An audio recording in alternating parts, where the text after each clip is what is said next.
Welcome to Compas on the Beat. I'm sure you've been waiting all Thursday night for this game, or not this game, but the one they were watching, the Panthers and the Bears was a terrible game. That's my point there. You'd rather be with us, the Compas. I am Gilberto Manzano. I am a co-founder, co-host of Compas on the Beat, and also an NFL staff writer for Sports Illustrated. And that voice that you're going to hear right now is Vic, the producer. Vic, how you doing? Doing good. You know what? I'll say this. It wasn't as bad of a game as I thought it was going to be. It was a little bit competitive, but yes, it was hard to watch for sure. Yeah, like I kind of like checked out for a bit. I was like, okay, this is really terrible. And then like, oh, one possession game. Hey, maybe some Bryce Young magic here. Maybe a comeback victory. And he had a comeback against CJ Stroud 2 weeks ago. And then if he gets two, I'm like, hey, you doubters, stop doubting Bryce Young. And then Frank Reich had to go for the field goal for Eddie Pinheiro. And 59 yards is really far for a kicker. I know Eddie Pinheiro has been making field goals, but give your number one pick a chance. And that's kind of like the summary of the Panthers this season. Like they have Bryce Young on training wheels here. Like let the guy kind of go out there and make plays. And I kept hearing Al Michaels and Kirk Herbstreit saying, "Hey, how about some play action? How about we get some running game? How about you help out your guy Bryce Young?" So, I want to start off the show by saying like I know CJ Stroud's playing lights out. He's amazing, and it's going to be a lot of, you know, his greatness going to shadow over Bryce Young, and the Panthers are going to have a lot of questions to answer. Hey, did you choose the right quarterback? Why didn't you get CJ Stroud? And I'm like, I think Bryce Young's done enough here. You got to help him.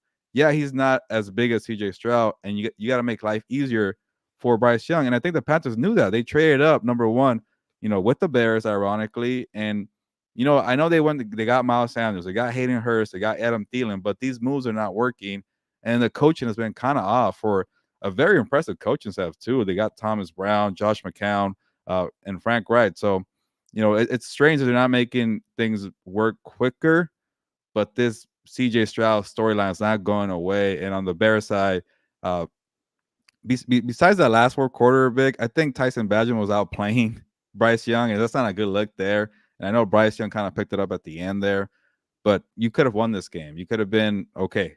You're on the road on prime time. Bryce Young show something, but the Bears pulled it out. And then I don't want to let the Bears off the hook because you have Tyson Badgett out there. You don't know about Justin Fields. They too could have drafted C.J. Stroud, but they traded out the number one pick. They just said, "Hey, hot potato. I don't know who to pick here, so you take it, Panthers." And they should probably get criticism for that because it's not a guarantee they'll get a Caleb Williams or a Drake May next year. It's looking good because they have the Panthers first pick and their own first pick. They actually helped themselves by beating the Panthers today, Vic. So I think they're in a tie with the Cardinals. They're both 1-8 for the number one pick. But it's a strange dilemma on both sides. But I want to see more from the Panthers to help out Bryce Young. What do you think, Vic? Yeah, I think you're right, and I think I think it starts up on the top, and when I mean the top, it starts with the owner Tepper. You know, since he took over 5 years ago, he's fired two coaches now. I think three by now. Um, and and the other thing too that's happened with him is he's got another franchise. He's got the soccer team as well, and he inherited a good coach there. He fired him, and now they're terrible as well. So I think it starts with the owner. But in terms of what you've seen on the football field, Gilbert, I just think the decisions to go and you weren't ready to compete. I don't understand why you traded all the way up to the first pick and gave up a first round pick. I was very critical of what the Texans did, and they lucked into CJ Stroud because they took the defensive end number, and then they traded for CJ. Am I right? Did they They traded they for took CJ Stroud and then they traded for Will Anderson Jr. Anderson, which hasn't really worked out. I mean, he doesn't even have a sack, which I was critical. I was right about that. Like, I like the pick for CJ Stroud at number two. But outside of that, and then going to Chicago, I mean, I think Tyson Badgett pretty much, you know, secured a bag now for being a backup for the Yeah. next 7 years. I mean, he's looked good. He's looked good enough. And then you still have a lot of question marks when it comes to the Bears. You know, I like some of the talent, but I'm just still scratching my head over some of these deals that they made at the trade deadline. That's 2 years in a row they've traded their number two pick, so their second round pick, I should say. Yeah. Before I give you my points off of that, a reminder if you're watching this on the live, don't be shy. Ask a question. It could be fantasy football related. It could be about the Thursday night football game. Could be about week 10. We're going to discuss right now the 49ers and the Jaguars, the Browns and the Ravens, the Lions and the Chargers. The Rams are in a bye week. And shout out to people from What's Up Boats and House of Horns if you're watching from those channels. Don't be shy, like I just mentioned, and just talk football. We're here for that. It's kind of late night with the Compas here. We'll recap Bears-Panthers. We won't spend too much time here, but there's some kind of spicy topics there with the whole quarterback controversy on both sides there. So we'll spend a little time there, and then we'll move on to the Week 10 slate here for Sunday and Monday. But give us your questions. Fantasy football questions are encouraged. I had a TikTok live earlier, and a bunch of fantasy football questions popped up. That could be the same thing here. So we're here, Vic and I. And Vic, before I counter your argument, have an engagement question here to get people going. Did the Panthers pick the wrong quarterback? I know hindsight is 2020, but you knew about Bryce Young's limitations from being a 5'10 and CJ Stroud being 6'3. So, did they make the wrong move, or is it just too early? Like, how about put the blame on the Panthers franchise, not on Bryce Young, and let's all hold on. I know it's the microwave era. We all want to be quick and decide what our points here, but I want to hear from you. Give us your point here. And I do want to focus on the Bears, and you're right, Victor. They kind of operate like they think they're contenders, and I get it. You want to start putting in some veteran pieces to kind of have a quicker rebuild, but it kind of feels like they're trying to build from the top and not from the bottom. And I know when they traded away the number one pick, they got a bunch of picks there, and they got a stud right tackle. He's been okay, not the best, but you're building through the trenches. Another thing they could have done too, Vic, maybe they could just keep the number one pick and draft Jalen Carter. I know, again, hindsight is 2020, and Jalen Carter had a lot of baggage, but Matt Eberflus could use more defensive help. They've been better in recent weeks, and Montez Sweat, to his credit, they pop off on the film tonight and yet in the last week. But the thing I have issues with, they traded a second round pick, like you mentioned, and then they gave him guaranteed money of $73 million. Like, if you really want a defender that bad, go draft Jalen Carter. They actually could have drafted him, Vic, because they went from number 9 to 10. They traded with the Eagles there. So it's kind of like you want more pass rush help or more kind of push in the pocket. I know they're different, edge rusher and interior, but right there, cheaper rookie contract. So I don't get these moves here. And I know you got DJ Moore to help out your quarterback, but Justin Fields can't stay healthy, and he's still been an inconsistent passer. So it's kind of like you could have had CJ Stroud, you could have had Jalen Carter, and like I get the backup plan is like, hey, it's okay if we strike out with the 2023 plan. We have the Panthers first round pick. And they guessed right. They were lucky that the Panthers are this bad here. Now, I don't think anybody expected the Panthers to be this bad to get the number one pick, but they're sitting pretty. The only thing with the Bears that I don't like is kind of like it's going to be year 3 next year. And you're going to be a lot of waiting, and you're going to be hoping Drake May or Caleb Williams does something. Like, I know they're good quarterback prospects, but you could have had CJ Stroud. Like, if you're a Texans fan, you're probably watching tonight's game and just laughing like, hey, those two teams, they passed on CJ Stroud. But the Bears have ways to go, and the Panthers have ways to go. So it just felt like two bad teams that chose their path, and it's really moving at a snail's pace. And then there's like a big shadow or cloud of CJ Stroud saying, you could have had me. Yeah, and what makes this even worse, Gilbert, for me, is that you're investing so much money into this defense and are you committing to Matt Eberflus going forward? Because if you're not, you fire him after this season because you don't think he's a guy going forward, and now you're stuck with all these contracts for these players that are not going to fit your scheme, because the reason you went out to get them was for Matt Eberflus to be the guy who was going to be running the ship. So there's a lot with these two teams, but I think at this point, Gilbert, we should probably move on Yeah. to and we did have a comment here, so here we go. URL Jordan, shout out to you. I think it's time to have Kelly start having more or the same amount of touches as Eckler. Okay, I'm guessing they're probably from What's Up Boats here. Maybe a Chargers fan here.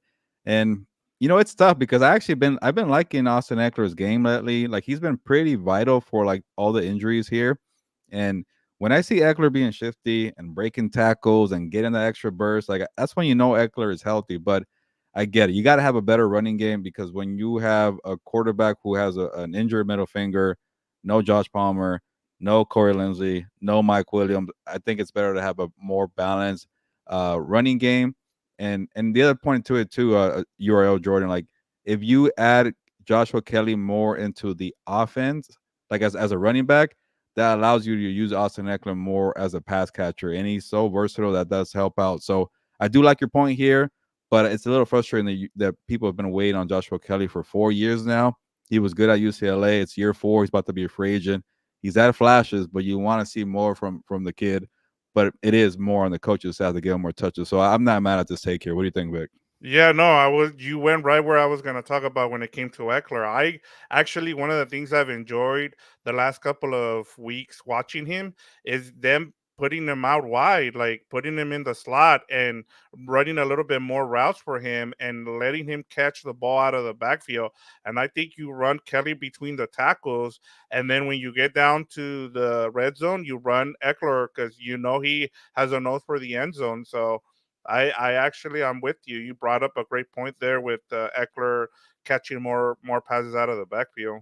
Yeah, and I got a bunch of questions earlier about Austin Eckler and trades for fantasy football. I think trade deadlines are coming up for a lot of people, and I'm like, go get him. I think the Chargers know they really need a lot of usage of Austin Eckler. Like it's his final year of the contract, and like everybody's banged up. Like you need him to step up. So I think I could see him winning a lot of people's leagues. I know he's been pretty bad for the first part of the season, but he's on the rise, and it would help out if Joshua Kelly helps out.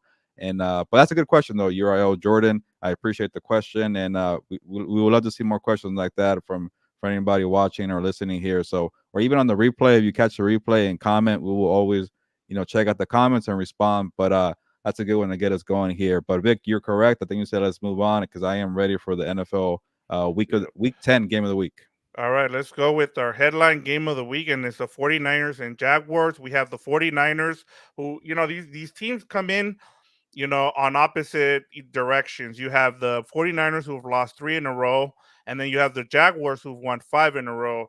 So where are you starting with this game, Gilbert? Yeah, that's a perfect layout because the Jaguars are +3. They're underdogs for this game here, and like you said, they're the ones that also are in a bye week, and they don't have to travel all the way to a different time zone, and they don't have the 3-game losing streak. They have the 5-game winning streak here, and it's like, what kind of disrespect is this for the Jaguars? So, I'll start off with that. Like, I will take the Jaguars straight up. I don't feel confident about that, but those points, those +3, I will take that. Like for sure, being the home team, I am expecting a close game. This is a very difficult game to pick. And all I hear from 49ers backers is kind of like, well, I don't see them losing 4 straight. Like we got to have more than that. I know I have some terrible analysis too every now and then. It's kind of I even do with the Jaguars, like they're due for a loss here. And this time I'm not doubting them, but I think this one it just makes sense to me, but a lot of people are saying the same thing. Like, no way they lose 4 straight. They got Chase Young. They're coming off a bye week. Debo, Trent Williams. I get that, but it's still very difficult to go. I know for the 10 a.m. time zone doesn't work for them because they're a really good team, but that's a lot you're asking for. It's not going to be easy. I would not be surprised if 49ers win, but you got to give some respect to the Jaguars if they're not getting it. And then the other part too, like they're good and they hadn't even got Calvin Ridley involved. What if they fix and make some adjustments and get Ridley involved and they're healthy too? So, I rather just kind of I feel like I'm playing it safe here, but I understand that the 49ers are a really good team and they should not be losing 4 straight. Yeah, in terms of the Jaguars, early on wasn't a believer, and I think part of it was, can they make that next step? After what we saw, they beat the Chargers in the playoffs. They come back from a 27-point deficit and they win, right? And then they go to Kansas City, they keep it close, but eventually they lose. And so you're thinking, okay, are they going to be able to take that next step? And I think they have. I think what's been surprising is that their defense has played really well. And I kind of looked at this team and I'm like, where are they winning, defensively? Because they don't have a lot of sacks, Gilbert. It's because they're well balanced. They have a bunch of linebackers and they've played really well. Their secondary has played better than expected, and then you have, Josh Allen, the probably the best Josh Allen right now in the league is on defense. For the Jaguars, he should be up there for defensive player of the Mm, year as well. If you look at the numbers and what he's been able to do, he's really good. Like, is it Trevon Walker as well? They're yeah, really good at stopping the run. So that's been what's been a catalyst. And then offensively, it's just been just quick dump offs. Just because I don't know if this is a really good offensive line or not, and that's been part of the thing to look at. I think Trevor Lawrence has been able to get rid of the ball like in 2 point something seconds. So um, that's been their success for the Jaguars. But I think when it comes to the 49ers, I think I know a lot of people continue to look at that blitz that Steve Wilkes called, and yeah. they keep now they've moved them down to the sideline. Another coordinator last week, it was Matt Canada. The week before that, I think it was the Raiders DC Patrick Graham. He got sent down to the sideline. But I with the 49ers defense, I don't think it's there's not a I don't see a lot of problems with it. My biggest issue is the 49ers aren't running the ball, Gilbert. Like, I know that Christian McCaffrey, he's touchdown dependent, but I think he's only averaged less than 50 yards per game the last 4 games during the loss. And I think Brock Purdy has been good. I still question whether they rushed him from that concussion. I don't think he should have played that game. But I think in this game, I like the 49ers. I think with the guys they're getting back, I think they're gonna go into Jacksonville and pull off this win. Before I ask you about the spread here, because I think +3 is pretty good for me, but on the Jaguars. But you know, that's another kind of part of like, is Brock Purdy figured out his issues? Was it just that he missed Debo and Trent Williams, or did the league figure him out? Like, I'm actually very intrigued about that. And that you brought up another point about the running game. What happened to the running game?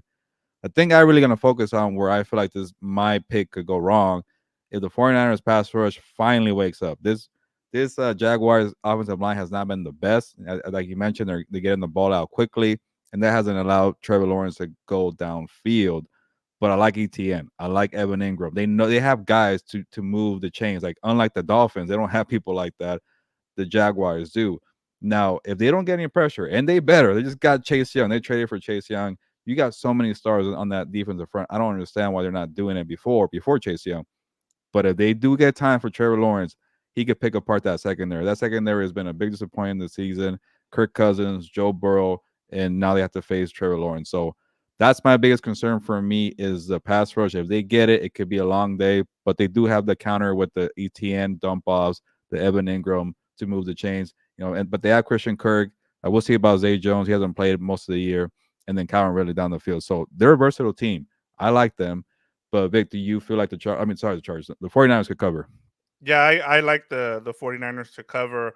And I'll say this, one of the things that I'm a bit concerned with the 49ers defense is one of the things that they've struggled with is whenever they've either blitz or whenever that pass rush has got into to quarterbacks, they're vulnerable to the screen game, and the Jaguars are really good in the screen game.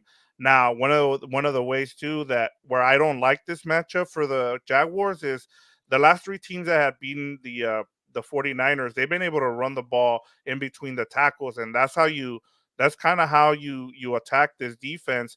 I just don't think ATN can do that. I think he's more of a outside kind of back, and then kind of some screen. So I think that's where you're gonna see the matchup. One is whether they're able to offset both of those weaknesses for each side of the ball. Should be a good one. We disagree on that one. But let's get to the tier 2 games of the week. All right, let's get we added an extra one this week just because there's some good matchups. Where do you want to start? We could go with Lions versus Chargers. Let's not make the what's up boats people wait here. And it's a very intriguing matchup here. And the last time we saw the Lions, they destroyed the Raiders, and they got they didn't fire Josh McDaniels, but they pretty much forced Mark Davis's hand there. So it was a great day for Detroit. And now they're coming off a bye week, and I haven't forgotten about their loss against the Ravens, but the Ravens are on a different level. So you know the Chargers being at home, that's a good sign for them. It's always tough to kind of pick a road team, especially one that's favored by -3. That's always could be kind of a trap there. But I like the Lions. I think the Lions are on a different level from the Chargers. I think the Chargers, you know, figure it out. They're back to 500. They're 4-4. But I think that Jets game was kind of a little bit of a false hope there. Like that offense couldn't really do much, and that's why I picked the Chargers. I'm like, are you asking me between Justin Herbert or Zach Wilson? Like, if Justin Herbert all that he needs to do is manufacture 13, 14 points, give me him all day, and that's kind of what worked out. Yes, the defense stepped up too with Mac, Bosa, and Thule, so they could give Jared Goff, a lot of trouble. But the Lions have so much more weapons. They have better coaching. They're better in the trenches. That is the biggest key. They have better offensive line, probably the best offensive line. I still debate back and forth between them and the Eagles there. But if you bring pressure, they got Jamar Gibbs there. They got Amon-Ra St. Brown for quick slants, and they have Sam Laporta. So they could do things in the quick passing game. If they get time, they could go down the field with Jameson Williams and still with Amon-Ra St. Brown. If you want to be ground and pound, Dave Montgomery's going to be healthy. There's so many options for the Lions. It's going to be up to Ben Johnson to figure it out. And then on the other side, maybe Justin Herbert could maybe light them up a little bit. I'm worried about that because their pass rush is kind of maybe they got off to a hot start, but they've kind of tapered off. It's pretty much Aiden Hutchinson by himself. The secondary has been a little kind of up and down, but that Lions offensive attack against Brandon Staley's defense, that's what concerns me, Vic. Yeah, and I go back to Tuesday night when we recorded regular Compas, and Fernando told us that one of the things I do like about the Chargers defense is those three pass rushers. The fact that Joey Bosa looks healthy now. I don't know if he was hurt the first couple of Yeah. games, and now he's been able to get himself healthy. But with Thule, with Mac and Bosa, you're gonna need that pass rush because from what Fernando told us, that's he's worried about that secondary, and I think even Kendricks has been a liability in the middle there, and I think Amon Ross St. Brown is gonna have a field day with just slants right through the middle of that defense, and I think if that pass rush doesn't get home, it's gonna be a long day for that Chargers defense, and then offensively, the right side of that offensive line hasn't been really good and I know they're missing Corey Linsley, and that's been a huge thing, but they need to run the ball as URL was asking earlier. They really need to run the ball between the tackles, and I think part of the problem too is this offense has just looked really slow. And I get it, once you lose Williams, you don't have that to be able to have that explosive. Quentin Johnson, I was looking at some video of that game against the Jets, and Sauce Garner was just mauling him, and he wasn't even getting off the line. And I think you need better separation, and you need better play calling, Gilbert, in order to win this game. Yeah, and a good friend of the show, Athir, is here. Hi to you, Athir. And obviously, he's going uh, with the Chargers here, 31-17. Not a surprise here. Like last week, Athir had the Chargers big time over the Jets, and actually kind of came close to getting that prediction right. So shout out to you, Athir, and thanks for jumping on here. I know right now, we're not rocking with the Chargers. The Lions are very good. It's hard for us to pick them, but I do have concerns because they're at home. Like Victor mentioned, that pass rush is going, and but it's just a lot of injuries on the Chargers side. So maybe this could be the game that Justin Herbert really makes his money and maybe quiets the critics a little more, because it wasn't the best game for him against the Jets. It's a very good defense, but he won't see that type of defense with the Lions. The Lions are decent defensively, but they're not Robert Saleh, Quinton Williams and Sauce Gardner level. So maybe it could be a competitive game. I just really worry about the other side of it. That Chargers, defense, besides the pass rushers, against all the weapons in Detroit, and then they know how to dictate the pace too. They know how to make it smash mouth football. Can the Chargers kind of play that way? Like, I'm still not even sure what the Chargers' identity is, to be honest. Like, they're starting to find it now with all the injuries, but like they haven't really got there. That's my biggest concern at the year. But I appreciate you being here to talk on the Compas on the Beat channel. But I'm ready to go to the next one. Or did you give a pick? I forget. No, I'll go with I like the Lions as well. And just like Atir said, I think Goff hasn't been as good as we saw last season. He's kind of reverted back to turnover Goff. So if you're gonna win this game, it's gonna be turning the ball over because we've seen the Chargers. They've been, I think they're the second least turnover team this season. So, play clean football and you can win this game if you're the Chargers. But I just think, as you mentioned, the Lions have just too much firepower offensively and they're gonna hit those weaknesses. And I like the Lions here to cover. -3, right? Yes, -3. Okay. We got Yeah. one more. It says the key in my beliefs is the Bulls offense need to jump on them. Yeah, he's right. Atir is right. They're like in order they're gonna have to do the same thing they did against the Jets. Is they're gonna have to get ahead and hold on late. But let's move on. Let's go to Browns and Ravens. I've been wanting to talk about I don't think we've had a chance to talk about either one of these teams so far this season, Gilbert. You have the Browns and the Ravens. Ravens look like the best team in football right now, and then the Browns, is that we're going to find out. Last time these two teams met, you had DTR, come in emergency, and then the Ravens just pretty much played keep away. They knew that now you have a healthy Deshaun Watson. He's not on the injury report this week. Finally, for the first time this season, it seems like. What are you expecting from this game? Yeah, I think the biggest debate I've seen about the Ravens, I think it's like everybody's picking the Ravens. That's one I've seen, but people are trying to make it seem like maybe the Browns will keep it close. And I get it's a divisional rival, but like, I don't really have faith in Deshaun Watson. Like, how much of an upgrade he from DTR, and that says a lot because he's been pretty bad. Yes, they're consistently running the football. That's been pretty good for them, even though they lost Nick Chubb. They could do that, but this Ravens offense and defense is just clicking right now. They're a complete team. They're just crushing opponents. Like I know, there's something there with the NFC because they're not familiar with the Ravens and Lamar Jackson. But so I'm expecting something a little closer with the divisional foe. But I still think the Ravens are going to cover here. Like they might, win by 10, 14 points, and it could be low scoring. But man, those the Ravens like I do want to see a situation where the Ravens fall behind and Lamar has to throw the ball because Rashad Bateman hasn't done anything, OBJ hasn't done much. Obviously you're asking a lot for Mark Andrews and Zay Flowers, but I want to see this passing game maybe finally do something. If they're fall behind and have to play that great Browns defense, maybe we'll learn a lot from the Ravens. We'll definitely learn a lot from them next Thursday night for Bengals and the Ravens. But I just can't trust the Browns offense. They're kind of so-so, and just the way the Ravens have been destroying people. With a great job by Mike McDonald to get that defense going. You can't even name their pass rushers, but they're just confusing people out there, applying pressure, great coverage. So, I'm taking the Ravens to cover against the Browns. Yeah, and I'm with you when it comes to the Ravens. One of the things is like Mike McDaniel has, all the nerds have really, fallen in love with this team just because what Mike McDonald is doing is, he's just scheming up things where you're having guys think, you have them line up and you think they're gonna blitz and they just fall back and they're confusing the heck out of all these quarterbacks.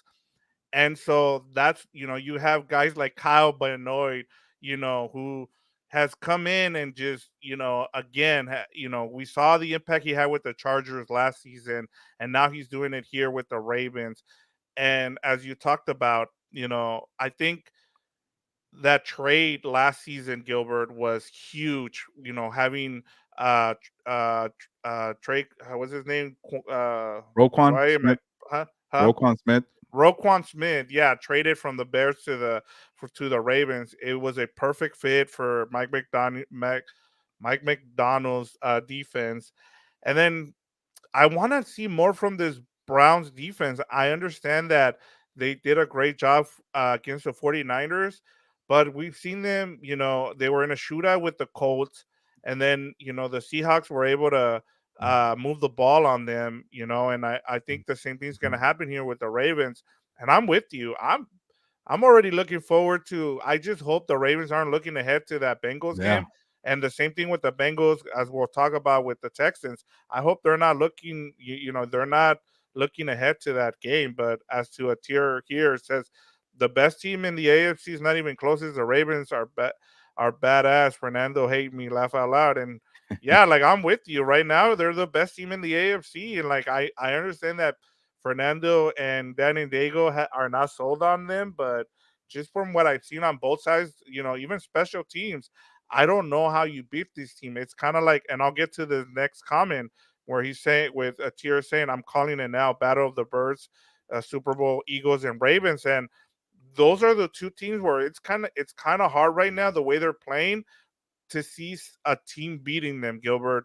And of course we're at the halfway point of the season, but as of right now, it's kind of hard how some of these teams are going to beat these two teams right now. I get the hesitation from Fernando and Dan because we've seen this movie before with the Ravens. They play good defense, they know how to run the ball, and they're kind of consistent in the passing game. And that's why I'm hesitant to kind of call them the best team in the AFC. I still think it's the Bengals here, but maybe it is this style of football. Maybe it's finally their year because it all like we all keep hearing points are down this season. The defenses have caught up, and maybe it has to be the one that knows how to play defense and also score enough points and just be efficient. But it is concerning though. Like if like what if the Chiefs pick it up, and they also have a good defense and they know how to score points. You have to go to Arrowhead Stadium. I think the Chiefs have an easier schedule than the Ravens. You have to be going into that stadium. Yeah, good luck with that when you haven't really gone that far. So it's hard for me to trust the Ravens. Like if they go and beat the Bengals, I'm okay. I'm feeling pretty good right now. You beat the Browns, okay, sure, that's nice there. But it is starting to shape up like their type of football. This is the way it's gonna be, but I really got to see more from them. And that's why I want to see them fall behind. Like, am I doing so good? Because I haven't seen this passing game clicking. And Lamar Jackson's been pretty good though. He's been accurate and he's doing what he needs to do here. But I can't call them yet the best team in the AFC. But yeah, Fernando, my Papa Bear, and Ick, and yeah, today Lions Fernando on 2. Okay, yeah, we know the teams that Fernando and Dan like, but I'm in the middle here with the Ravens. I like them. I'm not completely sold. But one more thing before we move on, like I'm sure, like because Athir's a Chargers fan, like what Mike McDonald's been doing with the Ravens defense, that's what Brandon Staley was supposed to do. Like the disguises, the confusion, a lot of moving parts, and like it's a credit to Mike McDonald because that's a lot of things they have to really work on, and some teams can't really figure it out. It's like you want to be chaotic, but you can't really do it. So that's a big time credit for the coaching job because when you make disguises, you better be all 11 people better be on point because if you get something wrong and the offense snips it out, you're gonna get burned. So for the most part, they've been doing it. So playing that type of style there, something because some teams like to go kind of vanilla, be basic, and just kind of rely on your front four. Okay, get a natural pass rush, we're gonna be fine. But the Ravens can't do that. They don't have the same type of talent as the Cowboys or the Eagles up front or the Browns. So they got to disguise things and make it complicated, and that's a credit to the coach. Yeah, and I can't believe I'm saying this, but maybe coming from college and being able to see a lot of what's out there right now, a lot of the different innovations that's going on in college probably helped Mike McDonald, and he's been able to bring it to the NFL. It's crazy for me to say that just because we've seen defensive coordinators come from the college and struggle in the NFL, and now it's just that's maybe an advantage to him, that the fact that he's been able to see that and he's been able to incorporate it here in the NFL, and it's worked wonders so far. We'll see if that can continue and it can lead to a Super Bowl appearance for them. But let's move on to Texans and Bengals, and I'm really excited for this matchup. We saw what TJ Stroud did last week. 470 yards, an NFL rookie record, 5 touchdowns, no interceptions. And then you have the Bengals with Joe Burrow. Joe Burrow has picked it up. Now, one of the things that, you know, we might get in this game, Gilbert, is the fact that they're going to be missing their two top receivers and T. Higgins and what's his name? Why am I Jamar blanking? Chase. Jamar Chase. So, how do you see this game if both of their wide receivers don't play in this game? Yeah, if I didn't watch that game last week very closely, I would have been kind of worried about the Bengals. But like I mentioned, when Joe Burrow's picking apart the Bills, and I know the Bills defense. Well, the Texans got lit up by the Buccaneers, so maybe the defense for the Texans is not as good. And I know the Bills defense isn't that good either. But when I saw Joe Burrow just say, "Hey, Tanner Hudson, go get the ball. Drew Sample, get the ball. Irv Smith Jr. get the ball. Uh, who else? Yeah, Trenton Irwin too." But they also have Tyler Boyd out there. So if you and I saw Jamar Chase was limited. Maybe he'll play, but I get a sense he might be more of a decoy out there. Just go run straight and let the other guys kind of get open. And I think T Higgins really made that work too, another threat. So I'm concerned about that. But if you're playing the Ravens, then I'll be super concerned. But it's the Texans defense. They're still young. I know we brought up Will Anderson Jr. I think he's been okay. He hasn't been great, so but they don't get a lot of pressure and they don't have the best secondary. So when you got the MVP, I'm calling right now, Joe Burrow. I feel okay with that. This is maybe the week you kind of get by with it. I would not be surprised if CJ Stroud just keeps his team in the game. He's just been that good this season. I am worried about Lou Anarumo getting a great defensive plan to kind of confuse the kid and okay, you're coming back down to earth because it wasn't that long ago that CJ Stroud struggled against the Panthers. That's the kind of thing about a rookie quarterback. You kind of go up, or you go down, and you never know. So, and you're facing all these teams for the first time. So, you know, I'll get to my water cooler take in a bit, but I'm expecting a big time game from CJ Stroud. I think they'll be fine. I think the Texans are going to cover, and it does help me out with the cover there because of the injuries. But I think the Bengals are going to do enough. They're going to probably jump out to like a 10, 14 point lead, and then it's going to be a catch up game for CJ Stroud. They'll make it close. They'll get cover the 6.5 here, and I think that it'll be more of this even scoreboard, but I just feel like it's going to be a different level here for CJ Stroud and the Texans, and I'm okay with the Bengals, with the injuries.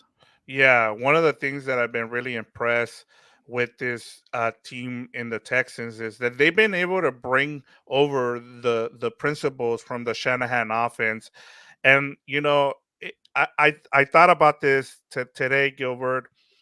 As I was preparing to kind of as we talk about these matchups, and one of the things was how would CJ Stroud look in a Niners, offense, and he's doing it, and I think, part of why the 49ers traded up, in the draft a couple years ago was because they thought they had this type of player, and unfortunately it didn't work out, and this is the player that they really kind of wanted in their offense, and now you're not seeing it with the 49ers, you're seeing it with the Texans, and just to be able to see this has been, Mhm. really it kind of opens your eyes of as to what a player like this can be in a 49ers type of offense.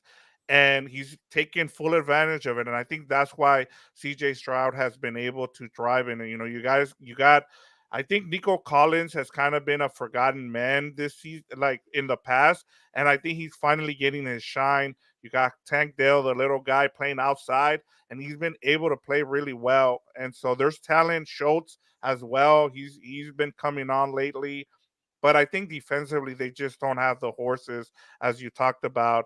And I think against the Bengals it's going to be tough. And as long as you have Joe Burrow, it's going to be tough to beat the Bengals. And I'm with you here. I like the Bengals in this game because of that. Because I just don't think I think next season, if they make some adjustments, they add some players on defense, I think the Texans can win the division, the AFC South. But I think right now they're just a little short when it comes to talent on the defensive side. Yeah, I'm glad that the 49ers don't have CJ Stroud because we will not see how good CJ Stroud is right now because he's being asked to do a lot with the Texans here. Like that drive last week or even that game, that second half, I'm like, all right, this guy is more than just a good rookie. He's going to be a special quarterback in this league here. And if Thier has the upset here, we'll see. It'll help me out with my spread here with the Texans, but I am picking the Bengals. But with the 49ers would have been like kind of the Brock Purdy thing where we're not really sure he's making good throws. But here's the thing that separates CJ Stroud and why he's gonna be one of the best quarterbacks for a long time. Like, and it still kind of makes me scratch my head. Like this guy was a pocket assassin and on the big time level of college football. He is the most accurate quarterback in that 2023 draft class. So, I don't get why people are so afraid of that when like, oh, his test score is low. He's not as mobile. He's not really a creator from away from the pocket. I'm like, didn't you just watch Tom Brady for the last 20 years pick apart people from the pocket? Like, that still wins games here. That's why, you know, they're not asking Justin Herbert to run around all day because it's better to be a pocket quarterback. With that type of play style, you're going to be around the league for a long time. Like Josh Allen, we don't know how long he's going to be around because he takes a lot of hits. So I don't get why people were worried about that. So I know people want to be new and innovative, but CJ Stroud, man, he's an old school quarterback, and he's just so deadly accurate.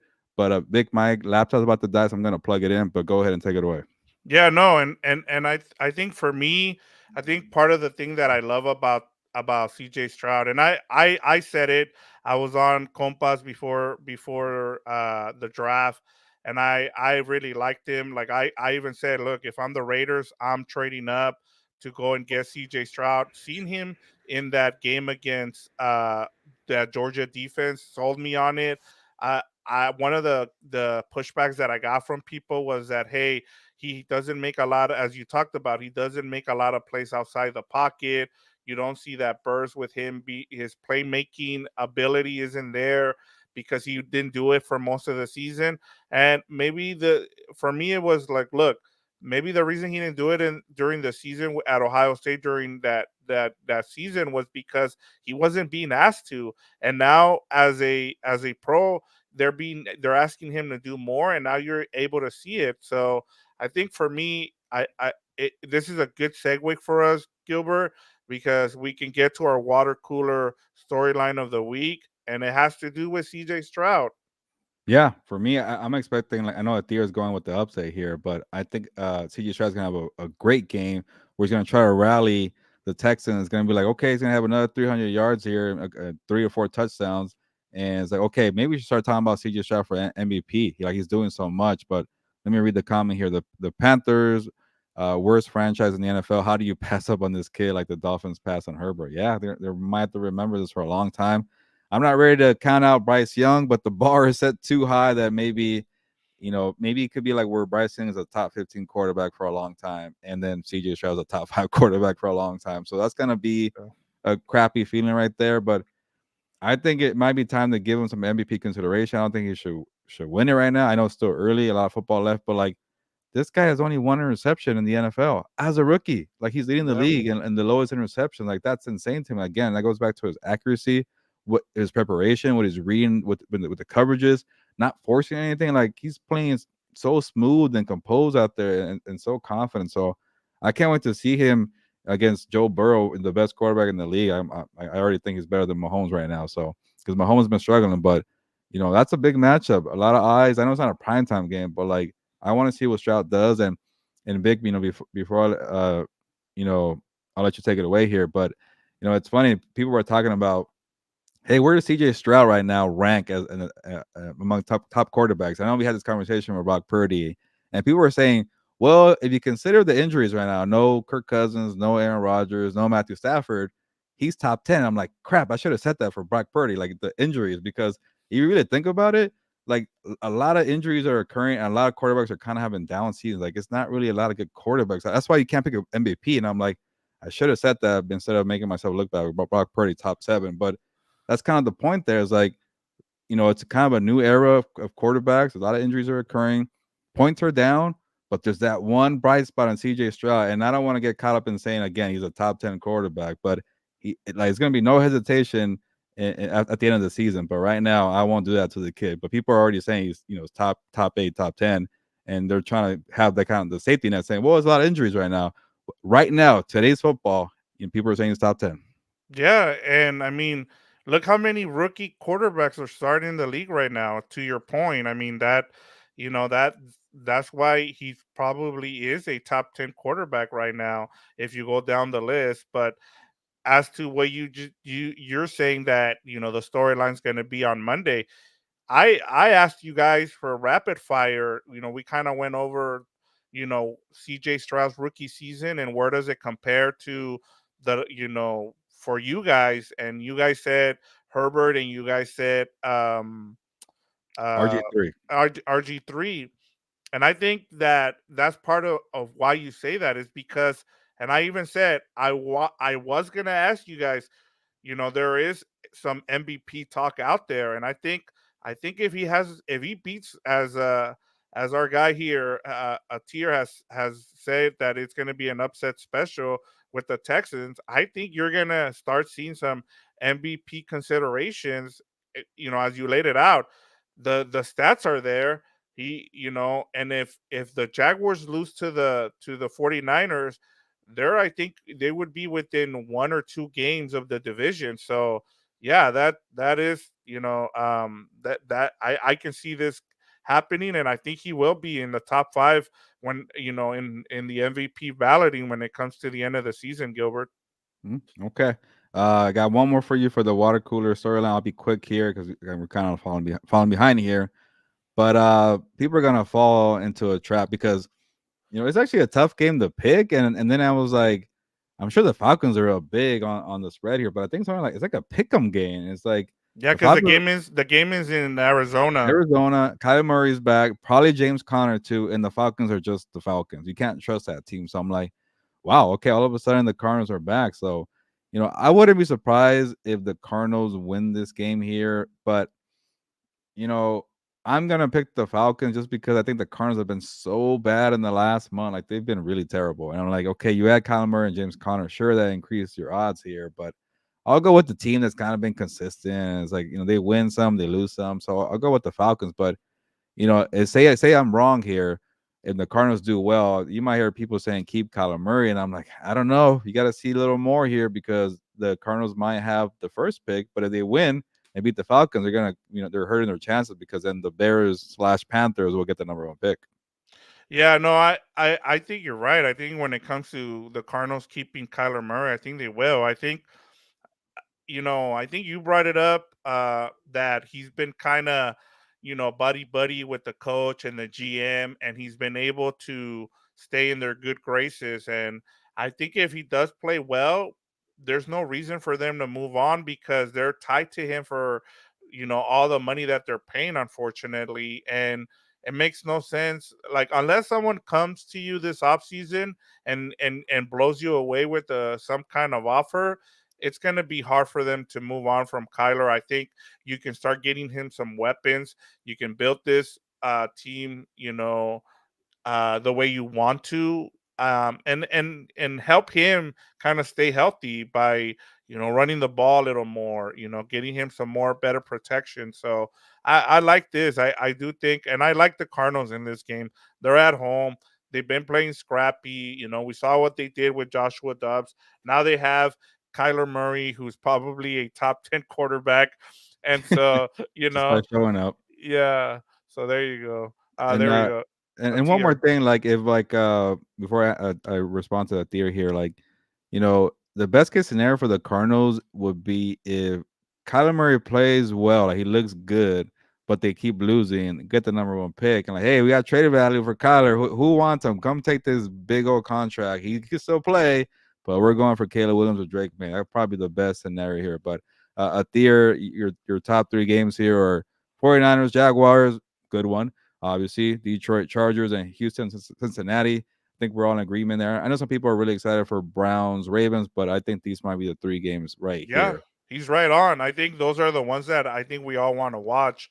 I know Fernando was saying that he wanted to get to the stadium early to see that 49ers Jaguars game because Yeah. it's the early game, So yeah, he's right on. I'll give you mine quickly, Gilbert, just to add a little spice to our program here, and it has to do with the Colts and Patriots. You can give me your prediction here, but I think Belichick gets fired in London. I think, Whoa. we've already seen Josh McDaniel, one of his proteges, get fired by the Raiders, and I think that Belichick gets fired in London, and they start a new era. They name what's the defensive coordinator there? What's his name? Oh, Mayo. yeah, Mayo, Gerard Mayo. Yeah, Gerard Mayo. I think he takes over for Belichick, and they start the new era of Patriots football.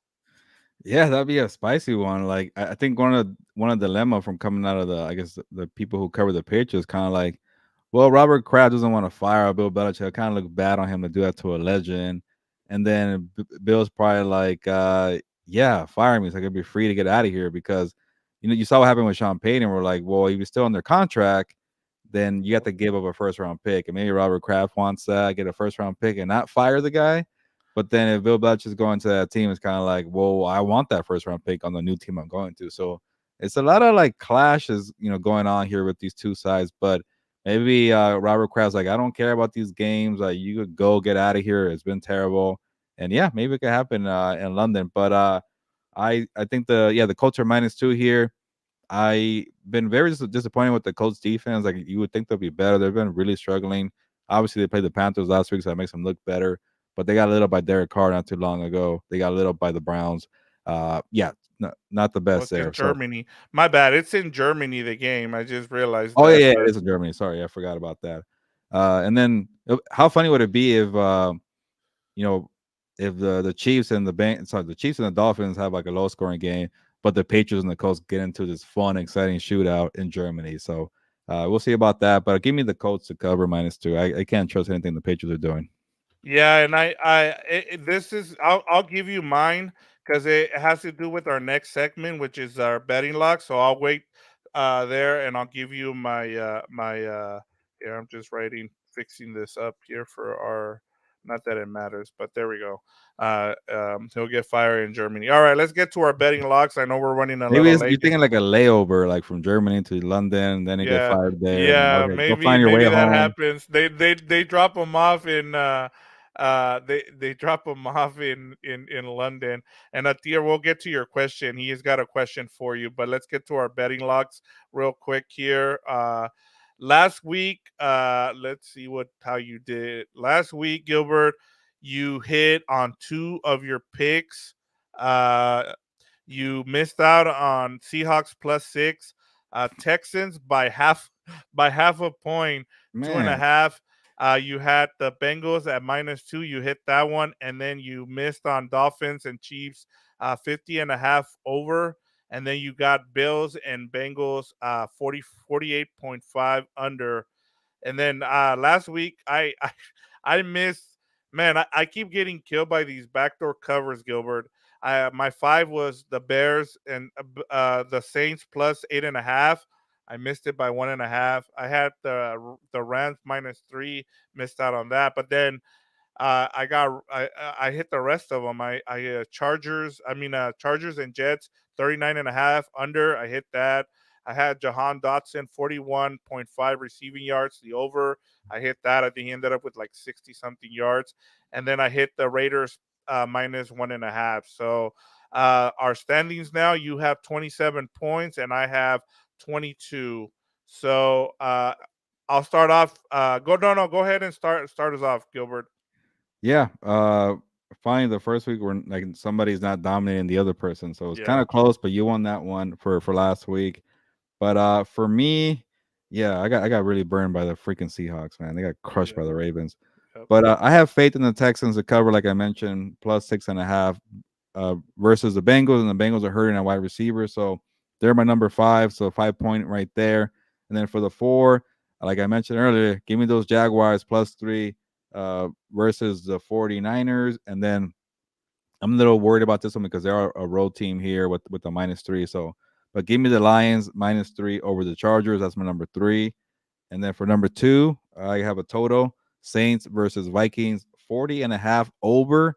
I feel good about this one because Wow. the Saints have been scoring points, and then Dobbs just got 31 points last week, and I'm like, oh, okay, Dobbs and the Vikings has put up points, and that's kind of a low total line, 40.5. The Saints, they found something with Taysom Hill, so I feel good about this one. But Okay. uh, and then the last one, number 1, Commanders versus Seahawks, 44.5. Give me the under, and pretty much anything over 43, I'm just gonna take under for this type of football nowadays. So Seahawks have been struggling offensively, and then the Commanders will somehow have to face, Devin Witherspoon and Rick Woolen. Like, I don't see the Commanders scoring too many points in Seattle. Yeah, the only thing that scares me about that point total, which I why I didn't touch it, was because the Commanders usually fall behind, and then Sam Howell is like throwing 50 passes a game, and then we saw that. That's why I like that Johan Dotson um, prop last week. Yeah. So yeah, all right. Let me give you mine. I'll keep it short. My number 5 it had to do with what the game we were just talking about when it had to do with Bill Belichick. I like the Colts at -2.5. I think the Patriots have pretty much just they're done. As we talked about, I just think they're not even showing any heart out there. They're kind of like what the Raiders look like against the Lions. In that Commanders game was just kind of hard to watch with the Patriots. So I would put any money anytime there's a Patriot game, I put money on it. I put money on the other team just because it looks like they're just done. My number four is the Steelers at -3 against the Packers. I can't believe this line. I thought it'd be more at home. The fact that the Steelers are only getting a -3, I don't know if it has to do with Kenny Pickett or that's the reason why. But I just the I kind of previewing the Packers and Rams. I just have no faith in the Packers. The Packers tried to give that game away to the Rams, and the Rams were like, "Nope, we're not gonna take it." You know what? Go ahead and take it. So, yeah, I like the Steelers there with a -3. My number three is the Ravens +6.5 against the Browns. We talked about this game. I don't know how the Browns scored any points yet.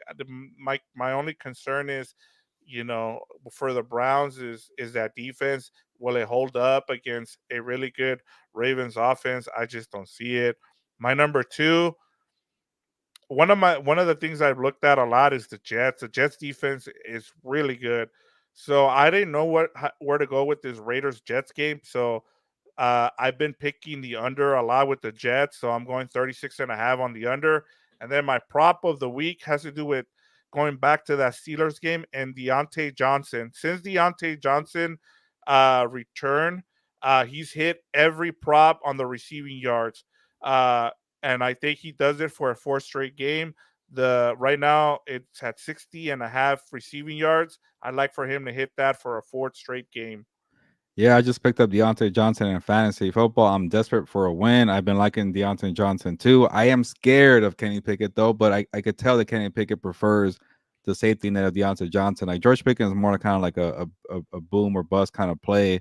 So he's very consistent with Deontay, and again, it's Kenny Pickett. But Vic, just a heads up, if I lose again this week, I'm gonna give up on fantasy football. I might not even make my lineup. So yeah, find me. I don't care because I hate fantasy football, and I'm that's And how you desperate I am. started out so well. You were like in first place through like the first 4 weeks, and then Yeah. all your players got hurt, man. It's That's either that's injuries or the wide receivers are who I really picked highly have crappy quarterbacks. I'm like, how do you bench? Like, it's so hard to bench them because it's like, what is this a week they go off? And it's like, yeah. I got to the point where I'm having faith in Kenny Pickett over Zach Wilson and Aiden O'Connell or Brian Hoyer or Jimmy G. It was like Devontae and Garrett Wilson have done nothing, but that's a different rant for another day. No, But I'm just just just I'm just giving you just a warning. Right. No, just for people to know.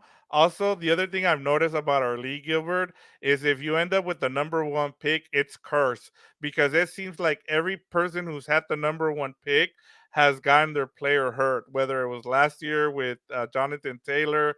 I mean, it goes on and on. So, yeah, like I don't think in our league you want to get the number one pick. So I'll say that much. Yeah, the Uh, Vikings are 4-0 without Jefferson. I'm 0-4 without Jefferson.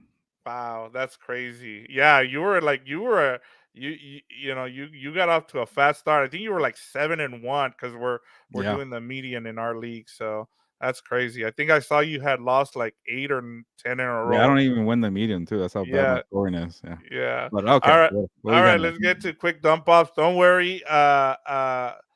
Here, let me see. Atir, we'll get to your question. I will ask Gilbert before we're done with this live here. So let's get to our quick dump off so we can pick our games here. So we said let's start off with Packers at Steelers. Gilbert is a -3. Yeah, I know you gave your pick right now, but Yeah. I stayed away from that one because I just again I don't know what to expect from Kenny Pickett. But yes, give me the Steelers over the Packers. The Packers have been terrible, and the Steelers are at home, so I'll even take the Steelers to cover. But I wasn't too confident. All right, and I already gave my pick, so let's move on. Saints at Vikings. You already gave your pick there. You say you're going with Oh, the. I'm taking the Saints -2.5, and I don't feel good about it. But uh, I just kind of feel like a coming back down to earth thing from Joshua Dobbs and the Vikings, and they have so many injuries, but they are at home and they keep just fighting. But I like the Saints for some reason. They actually turned a corner and they're kind of been impressing me offensively, and they have a good defense. But yeah, give me them minus 2.5. You know what's crazy is I'm starting to really like the Vikings. Like unlike last season where they were winning games, Yeah, and it seemed like they were like a fluke. This season they're like these like um this scrappy team that you're rooting for. And you know what? The whole Joshua Dobbs storyline too. Give me the Vikings. I'm gonna go with the Vikings here, yeah. just I might because hate myself for that one because yeah, it's a good yeah, story. yeah. All right, next one is Titans at Buccaneers. Do you have the line Oof. here? Yeah, what a stinker. Pretty much a pick 'em -1 for the Buccaneers. I'll go with the Bucks because they actually showed some fight last week against the Texans. They should have won that game, and unfortunately, CJ Stroud got the ball last. But give me the Bucks to beat the Titans. Yeah, I like the Buccaneers at home. I I I do like. I think Will Levis is gonna do something in this game, but I don't think they let a second rookie beat them a second game in a row. I think the Buccaneers they win at home. All right, next one is Giants at Cowboys. I think is the line. Let me just get because I saw it and I don't know if it's gone up or down, but is it 18? 17 for at least what I'm Okay. looking at right now. Yeah. But yeah, could be. But Yeah. yeah, give me the Giants to cover. It's just such a massive line, and I can't trust the Cowboys to kind of come through for that. Yeah, I know they blew them out 40-0, and I know they're at home. But I don't know. I just kind of like these, like at least that week one line wasn't as lopsided and nobody expected it.